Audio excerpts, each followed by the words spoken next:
Your grip is the reason you're failing calisthenics. Not your core, not your shoulders, your hands. Every muscle up you can't lock out.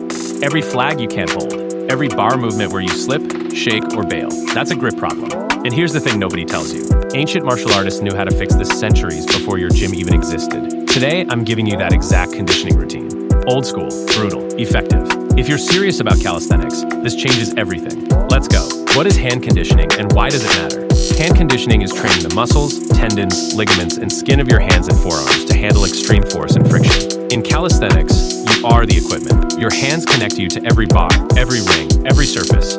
Weak hands mean weak performance. Exercise 1, iron palm sand bucket gripping.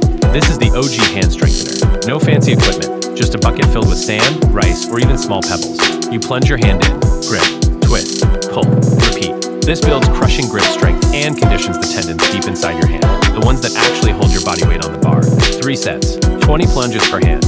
Rest 60 seconds between sets. Simple, ancient, deadly effective. Exercise 2, towel bar hands. Wrap a thick towel around your pull-up bar. Now hang from the towel. No bar edges to grip, no comfort. Just your hands fighting to hold a soft, unstable surface. This destroys your hands in the best way possible. Your fingers, palm, and wrist all activate at max level just to keep you up there. Exercise 3, fingertip push-ups.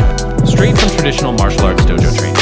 Get into push-up position, but instead of flat palms, you're on your fingertips. Every rep loads your finger joints, tendons, and the small intrinsic muscles of your hand in a way flat palm push-ups never can.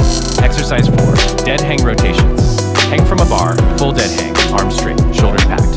Now slowly rotate your grip, inward, then outward, while holding the hang. This hits the pronators and supinators of your forearm. Exercise 5, knuckle conditioning on padded surface. Place a folded towel or yoga mat on the floor. Do knuckle push-ups on it, slowly, controlled. Feel the contact through your knuckles and metacarpal joints. This trains the bone density and skin toughness of your knuckles and palm, which directly reduces grip fatigue on bars and rings. Hit that subscribe button, save this video, and go condition those hands. Let's get it.